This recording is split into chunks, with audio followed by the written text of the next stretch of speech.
ನನ್ನ ಹೆಸರು ಪುರುಷೋತ್ತಮ ದಾಸ್ ಹೆಗ್ಗಡೆ. ಪುರುಷೋತ್ತಮಾಯಣ ಎಂಬ ರಾಮಾಯಣ ಕುರಿತಾದ ಕಾದಂಬರಿಯ ಕರ್ತೃ. ನಾನೀಗ ಪುರುಷೋತ್ತಮಾಯಣದ ಮೊದಲ ಮಾತನ್ನು ವಾಚಿಸುತ್ತಿದ್ದೇನೆ. ದಯವಿಟ್ಟು ಆಲಿಸಬೇಕೆಂದು ಕೋರಿಕೊಳ್ಳುತ್ತಿದ್ದೇನೆ. ಈ ಕಾದಂಬರಿ ರಚನೆಯ ಕುರಿತು ನಿಮ್ಮೊಂದಿಗೆ ನನ್ನೆರಡು ಮಾತುಗಳನ್ನು ಹಂಚಿಕೊಳ್ಳಲು ಇಚ್ಛಿಸುತ್ತೇನೆ. ರಾಮಾಯಣದ ಕಥೆಗಳನ್ನು ವಿವಿಧ ರೀತಿಯಲ್ಲಿ ಕೇಳುತ್ತಿದ್ದ ನನಗೆ ಬಹಳ ಚಿಕ್ಕಂದಿನಿಂದಲೇ ಮೂಲ ವಾಲ್ಮೀಕಿ ರಾಮಾಯಣವನ್ನು ಓದಬೇಕೆಂಬ ಮಹದಾಸೆಯೂ ಮೂಡಿತ್ತು. ರಾಮಾಯಣದಲ್ಲಿ ಇರುವ ಮಿಥ್ಯೆ, ಅಲೌಕಿಕತೆ, ಕಾಲ್ಪನಿಕತೆ, ಪ್ರಕ್ಷಿಪ್ತತೆಗಳು ನನ್ನನ್ನು ಗೊಂದಲಕ್ಕೀಡು ಮಾಡಿದ್ದವು. ಆದರೆ ಮೂಲ ರಾಮಾಯಣವು ಎಲ್ಲಿ ಸಿಗುವುದೆಂಬುದರ ಬಗ್ಗೆ ಬಹಳ ಕಾಲ ಗೊತ್ತಿರಲಿಲ್ಲ.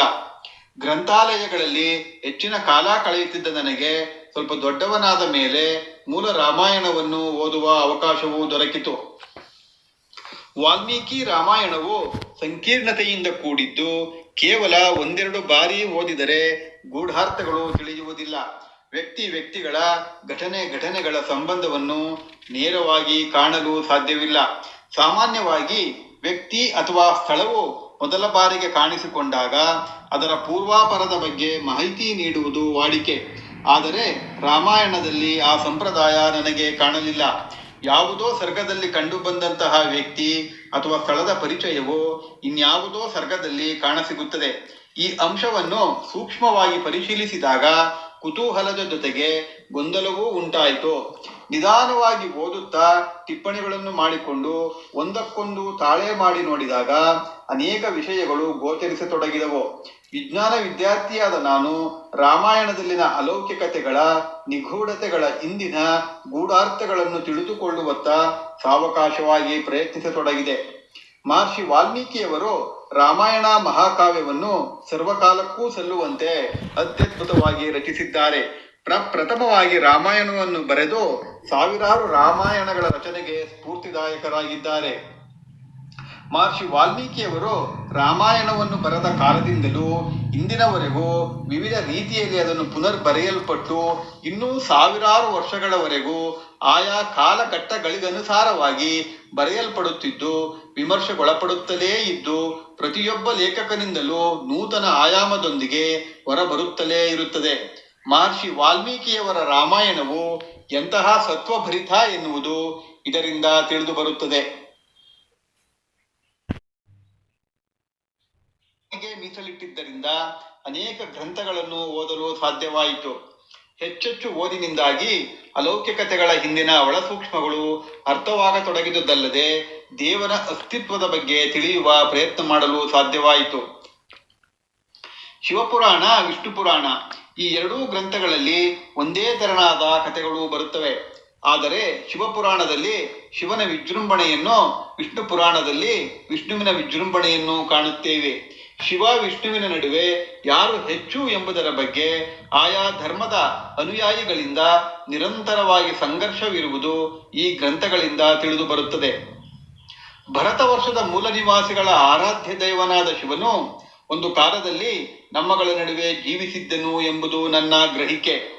ಮೂಲ ನಿವಾಸಿಗಳ ನಾಯಕನಾದ ಶಿವನಿಗೆ ಪರ್ಯಾಯವಾಗಿ ವಿಷ್ಣುವಿನ ಸೃಷ್ಟಿಯಾಗಿದೆ ಎನ್ನುವುದು ನನ್ನ ಅಭಿಪ್ರಾಯ. ವಿಷ್ಣುವು ಕಾಲ್ಪನಿಕವಾಗಿರುವುದರಿಂದ ಅವನನ್ನು ಅವತಾರಗಳ ಮುಖಾಂತರ ನಮ್ಮೊಂದಿಗೆ ಜೀವಂತವಾಗಿಡಲು ವೈಷ್ಣವ ಧರ್ಮದ ಪ್ರತಿಪಾದಕರು ಪ್ರಯತ್ನಿಸಿದಿರಬಹುದು. ಭರತ ವರ್ಷದಲ್ಲಿ ಮೊದಲಿಗೆ ಇದ್ದ ಮೂಲ ನಿವಾಸಿಗಳು ಕಾಲಾಂತರದಲ್ಲಿನ ಆರ್ಯಾಸರ ಆಕ್ರಮಣದಿಂದಾಗಿ ವಲಸಿಗರು ಇಲ್ಲಿ ನೆಲೆಯೂರಲು ಸಫಲರಾದರೆಂಬ ಸಿದ್ಧಾಂತವನ್ನು ನಾನು ಒಪ್ಪಿಕೊಂಡಿರುತ್ತೇನೆ. ಭರತ ವರ್ಷದ ಮೇಲಿನ ಆರ್ಯಾಸರ ಆಕ್ರಮಣವನ್ನು ಅಲ್ಲಗೆಳೆಯುವ ಬಹಳಷ್ಟು ಜನರು ಇದನ್ನು ಒಪ್ಪದಿದ್ದರೂ ನಾನು ಮಾತ್ರ ಒಪ್ಪಿ ಅದರ ಆಧಾರದನ್ವಯವೇ ಈ ಕಾದಂಬರಿಯನ್ನು ರಚಿಸಿರುತ್ತೇನೆ. ಜಗತ್ತಿನ ಮೂಲಾಧಾರವು ಸೂರ್ಯನೆಂಬುದು ಮಹರ್ಷಿ ವಾಲ್ಮೀಕಿಯವರ ನಿಲುವಾಗಿದೆ. ಅಗಸ್ತ್ಯರ ಮೂಲಕ ಆದಿತ್ಯ ಹೃದಯ ಮಂತ್ರವನ್ನು ರಾಮನಿಗೆ ಬೋಧಿಸುವ ಮೂಲಕ ಅದನ್ನು ವ್ಯಕ್ತಪಡಿಸಿದ್ದಾರೆ. ಭರತ ವರ್ಷದ ಮೂಲ ನಿವಾಸಿಗಳು ಸೂರ್ಯನ ಶಕ್ತಿಯ ಬಗ್ಗೆ ಅರಿತುಕೊಂಡಿದ್ದರು. ದೇವತೆಗಳು, ದಿಕ್ಪಾಲಕರು, ಗಣಗಳು ಮುಂತಾದವರು ಒಂದು ಸುವ್ಯವಸ್ಥೆಗಾಗಿ ಅಲ್ಲಿ ನಿಯೋಜಿಸಲ್ಪಟ್ಟಿದ್ದರು. ಆದರೆ ಕಾಲಾಂತರದಲ್ಲಿ ಅನಿವಾಸಿಗಳಿಂದ ಬ್ರಹ್ಮ, ವಿಷ್ಣು, ಮಹೇಶ್ವರ ಎಂಬ ತ್ರಿಮೂರ್ತಿಗಳ ಉಗಮವಾಯಿತು. ಸುರರು, ಅಸುರರು, ರಾಕ್ಷಸರು ಮುಂತಾದ ಪಂಗಡಗಳನ್ನು ಆರ್ಯಾಸರು ತಮ್ಮ ಅನುಕೂಲಕ್ಕಾಗಿ ಸೃಷ್ಟಿಸಿಕೊಂಡರು. ಒಟ್ಟಿನಲ್ಲಿ ಉಳಿದುಕೊಳ್ಳಲು ನೆಲ, ವಾಸಿಸಲು ಮನೆ, ಜೀವಿಸಲು ಧನ ಕನಕಕ್ಕಾಗಿ ಮನುಷ್ಯನು ಒಡೆದಾಡತೊಡಗಿದ ನಂತರ ಸದಾ ಒಂದಲ್ಲ ಒಂದು ಘರ್ಷಣೆಗಳು ಉಂಟಾಗತೊಡಗಿದವು. ಸುಖ ಸವಲತ್ತುಗಳಿಗಾಗಿ ಸುರರು ಅಸುರರ ನಡುವೆ ಸದಾ ಒಂದಿಲ್ಲೊಂದು ಘರ್ಷಣೆಗಳು ಜರುಗತೊಡಗಿದವು.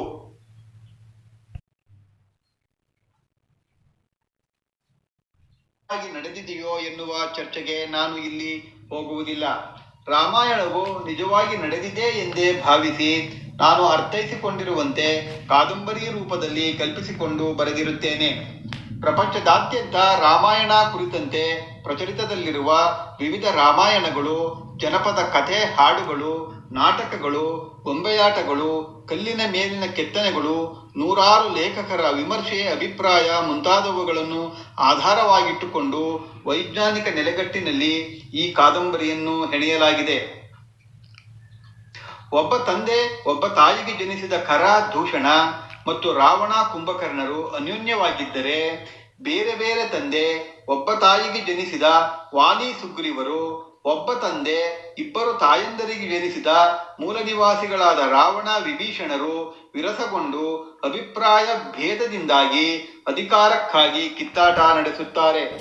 ಆದರೆ ಒಬ್ಬ ತಂದೆ ಇಬ್ಬರು ತಾಯಂದರಿಗೆ ಜನಿಸಿದ ಆರ್ಯಾಸರಾದ ರಾಮ ಭರತರು ಭ್ರಾತೃತ್ವವನ್ನು ಸಾಧಿಸಲು ಯಶಸ್ವಿಯಾಗುತ್ತಾರೆ. ಹಿರಿಯವನಿಗೆ ಪಟ್ಟ ಎನ್ನುವುದು ಭರತ ವರ್ಷದಲ್ಲಿ ಅನೂಚಾನವಾಗಿ ನಡೆದುಕೊಂಡು ಬಂದಿರುವ ಸಂಪ್ರದಾಯ. ಅದನ್ನು ಆರ್ಯಾಸರು ಚಾಚೂ ತಪ್ಪದೆ ಪಾಲಿಸಿ ಯಶಸ್ವಿಯಾದರು. ಆದರೆ ಮೂಲ ನಿವಾಸಿಗಳು ದಾಯಾದಿ ಮತ್ಸರದಿಂದ ಹೊಡೆದಾಡುತ್ತಿದ್ದು ಆರ್ಯಾಸರ ಭೇದ ನೀತಿಯಿಂದ ಹೇಗೆ ಅಳಿದರು ಎಂಬುದನ್ನು ರಾಮಾಯಣವು ತಿಳಿಸಿಕೊಡುತ್ತದೆ. ರಾಮ ಸೀತೆಯರು ಜೀವಿಸಿದ್ದ ಅವಧಿಯಲ್ಲೇ ಮಹರ್ಷಿ ವಾಲ್ಮೀಕಿಯವರು ಜೀವಿಸಿದ್ದರೂ ನಾರದರಿಂದ ರಾಮಾಯಣದ ಕಥೆ ಹೇಳಿಸಿರುವುದು ಬಾಲಕಾಂಡದ ಪ್ರಕ್ಷಿಪ್ತತೆಗೆ ಸಾಕ್ಷಿಯಾಗಿರುತ್ತದೆ. ಮೊದಲಿಗೆ ನಾಟಕಗಳಲ್ಲಿ ಶೂನ್ಯವನ್ನು ತುಂಬುವುದಕ್ಕಾಗಿ ನಾರದ ಎಂಬ ಕಾಲ್ಪನಿಕ ಪಾತ್ರವು ಸೃಷ್ಟಿಯಾಗಿ ಅದರ ಮೂಲಕ ಕಥೆಯನ್ನು ಹೇಳಲಾಗುತ್ತಿತ್ತು. ಅಂತಹ ಕಾಲ್ಪನಿಕ ವ್ಯಕ್ತಿತ್ವವು ಕಾಲಾಂತರದಲ್ಲಿ ನೈಜ ವ್ಯಕ್ತಿಯಾಗಿ ಪರಿವರ್ತಿತವಾಗಿರುವುದು ಕಾಣುತ್ತದೆ.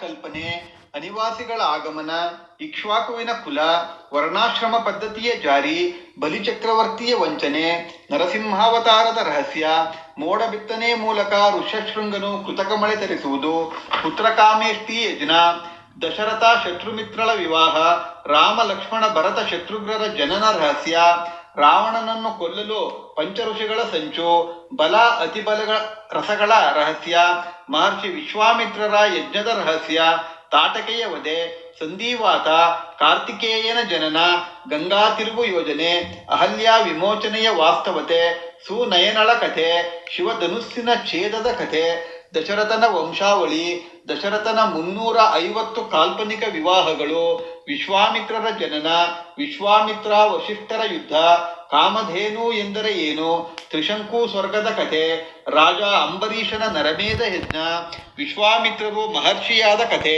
ಸತ್ಯಕಾಮ ಜಾಬಾಲಿಗಳ ಕಥೆ, ರೇಣುಕೆಯ ಕಥೆ, ಅನಸೂಯಳ ಖಗೋಳಶಾಸ್ತ್ರದ ಜ್ಞಾನ, ವಿರಾಧ ಅಲ್ಲ ವಿರೋಧ, ವಿರೋಧನ ವಧೆ, ಕರ್ಣಿಕ ಮಾಂಡಕರ್ಣಿಯ ಕಥೆ, ಅಗಸ್ತ್ಯರ ಕಥೆ, ಗೂಢಾಚಾರಿ ಜಟಾಯು, ಶೂರ್ಪನಖ ಅಲ್ಲ ಶೂರ್ಪನಾಸಿಕ, ರಾಮನನ್ನು ಮದುವೆಯಾಗುವಂತೆ ಶೂರ್ಪನಾಸಿಕಳಿಗೆ ವೈಶ್ರವಣನಿಂದ ಕುಮ್ಮಕ್ಕು, ಶೂರ್ಪನಾಸಿಕಳ ನಾಸಿಕ ಛೇದ, ಕರದೂಷಣರಾದಿಯಾಗಿ ಜನಸ್ಥಾನದ 14,000 ಯೋಧರ ನಾಶ, ಮಾಯಾಜಿಂಕೆಯ ರಹಸ್ಯ, ಅಯೋಮುಖಿಯ ಅವಮಾನ, ಕಬಂಧನ ಹತ್ಯೆ, ಶಬರಿಯ ಆತಿಥ್ಯ, ವನನರ ವೃಕ್ಷ ಮುಂತಾದ ಮೂಲ ನಿವಾಸಿಗಳ ವಿವರಗಳು, ವಾಲಿ ಸುಗ್ರೀವ ಹನುಮಂತರ ಮೂಲದ ಬಗೆಗಿನ ವಿವರಗಳು, ವಾಲಿಯ ವಧೆ, ಜಂತು ಬಿಲದ ರಹಸ್ಯ, ದುರಸ್ತಿಯಾದ ಸಂಪಾತಿಯ ವಿಮಾನ, ಹನುಮಂತನ ಸಮುದ್ರೋಲ್ಲಂಘನದ ರಹಸ್ಯ, ಅಬೀರರು, ನಲನ ಸಮುದ್ರ ಸೇತು ಯೋಜನೆ, ಸಂಜೀವನ ಕರಣಿ, ಮೇಘನಾದನ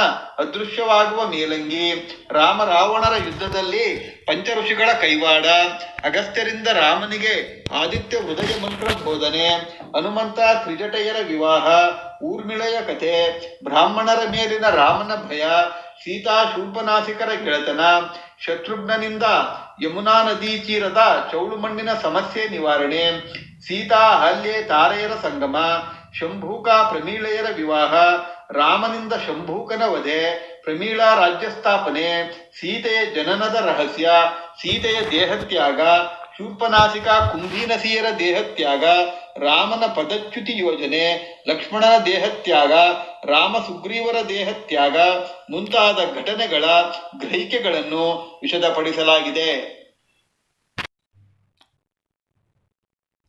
ಆಗಿದ್ದು ಅಸಾಮಾನ್ಯ ಬಿಲ್ಲು ವಿದ್ಯೆ ಹೊಂದಿರುತ್ತಾನೆ.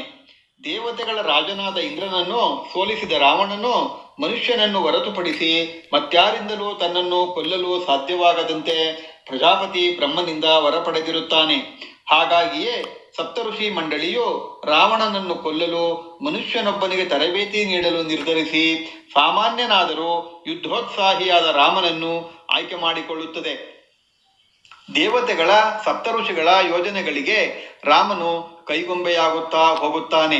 ರಾವಣನ ಸಂಹಾರದ ಹಾದಿಯಲ್ಲಿ ರಾಮನು ವಿಷ್ಣುವಿನ ಅವತಾರಿಯಾಗಿ ಬೆಳೆಯುತ್ತಾ ಸಾಗಿ ಯಾವಾಗ ರಾವಣನ ಸಂಹಾರವಾಯಿತೋ ಅದರ ಮರುಗಳಿಗೆಯಲ್ಲೇ ವಿಷ್ಣುವಿನ ಅವತಾರಿ ಎಂದು ಬಹಿರಂಗವಾಗಿ ದೇವತೆಗಳಿಂದ ಘೋಷಿಸಲ್ಪಡುತ್ತಾನೆ.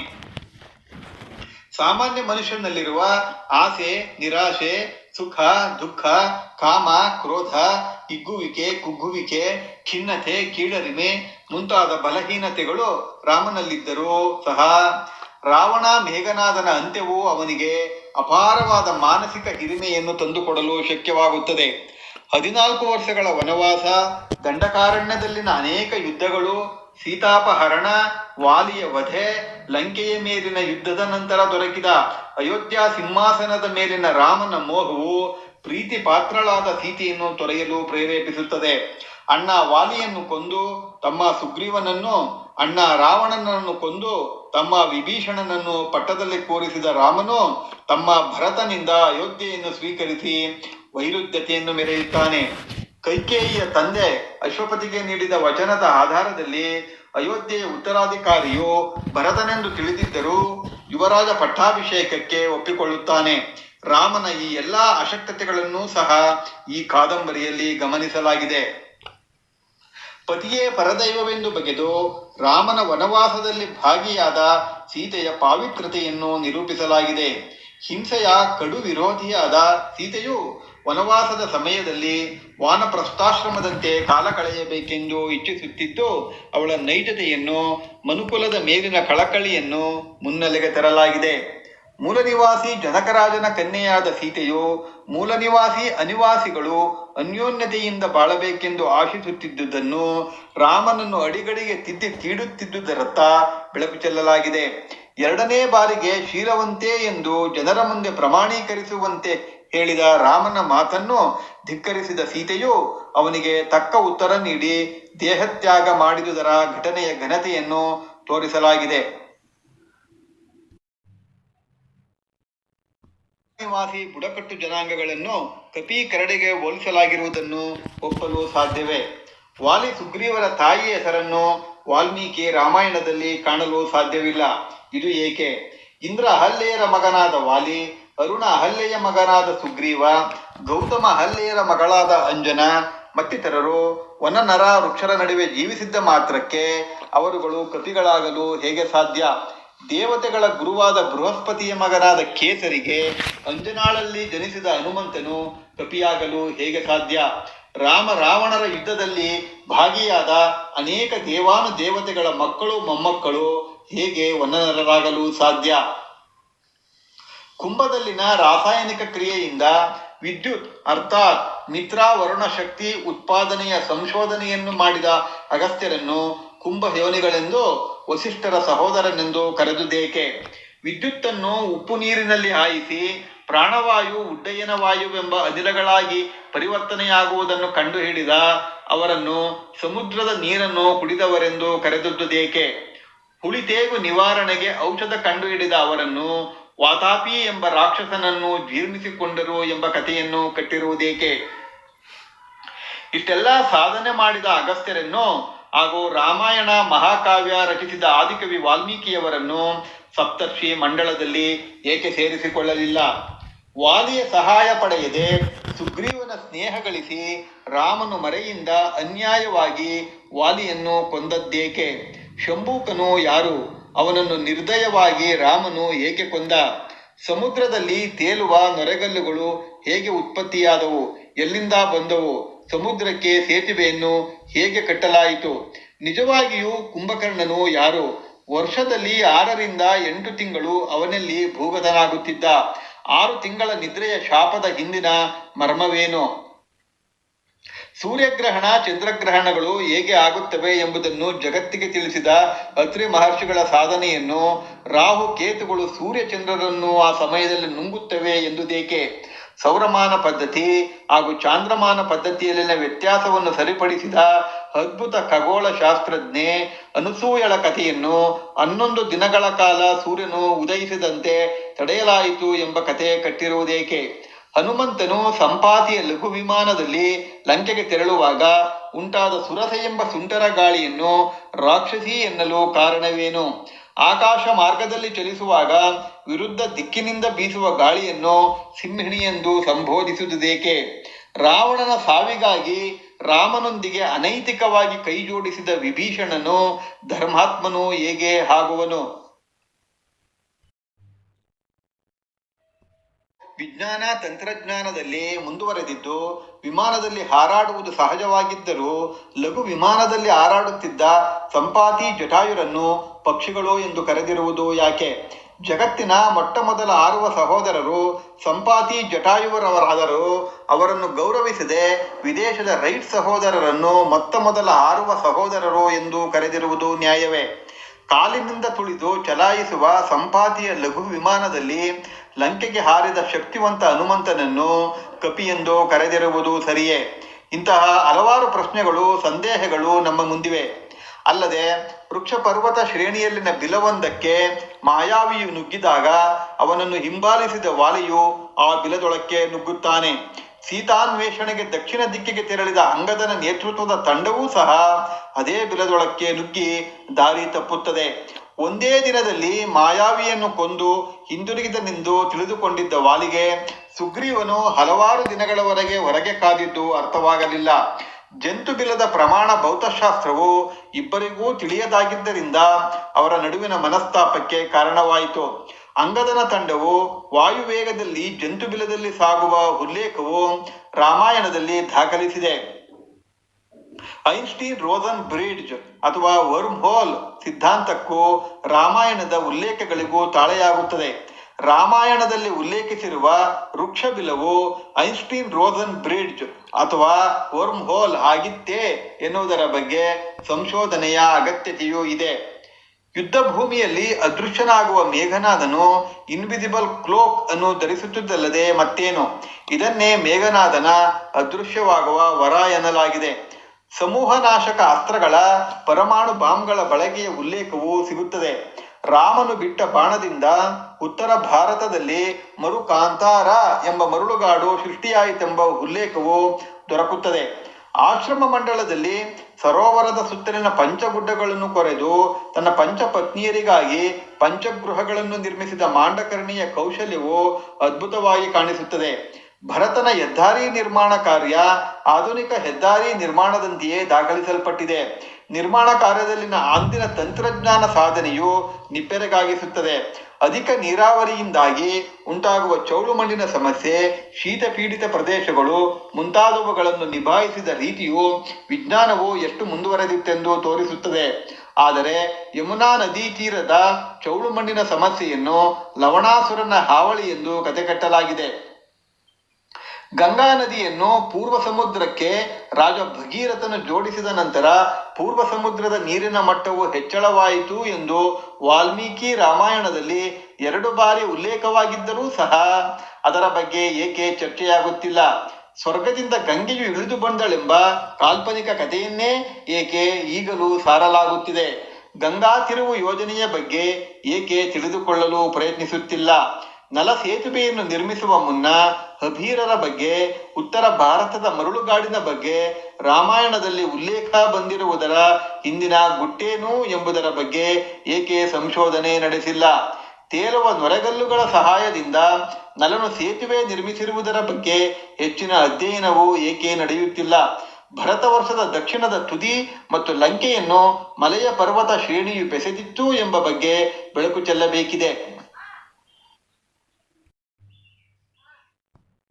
ಮಧುಪುರವನ್ನು ಶತ್ರುಘ್ನನು ಆಕ್ರಮಿಸುವಾಗ ಶೂಲಾಯುಧವನ್ನು ಶಿವನಿಗೂ ಧನುಸ್ಸನ್ನು ವಿಷ್ಣುವಿಗೂ ಹೋಲಿಸಿರುವುದರ ಬಗ್ಗೆ ಪರಿಶೀಲಿಸಬೇಕಾಗಿದೆ.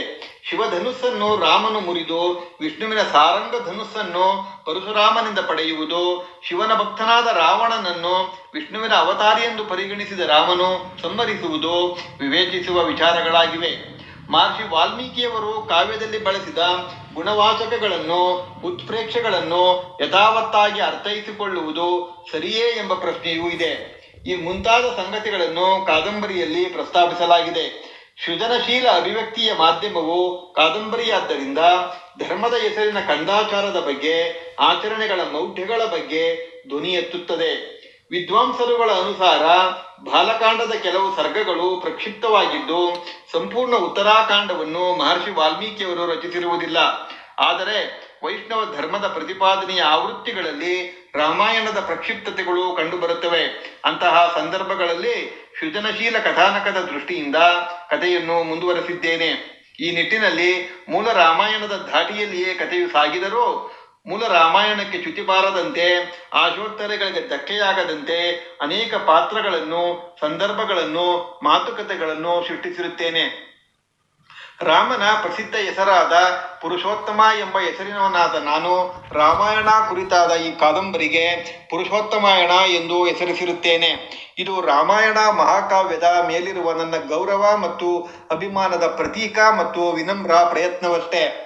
ಸ್ವಯಂ ಅಧ್ಯಯನದಿಂದ ನಾನು ಗ್ರಹಿಸಿದ ಸಂಗತಿಗಳನ್ನು ಈ ಕಾದಂಬರಿಯಲ್ಲಿ ಅಳವಡಿಸಿಕೊಳ್ಳಲು ಪ್ರಯತ್ನಿಸಿದ್ದೇನೆಯೇ ಹೊರತು ಯಾವುದೇ ಧಾರ್ಮಿಕ ನಂಬಿಕೆಗಳನ್ನು ಘಾಸಿಗೊಳಿಸುವುದು ನನ್ನ ಉದ್ದೇಶವಾಗಿರುವುದಿಲ್ಲ.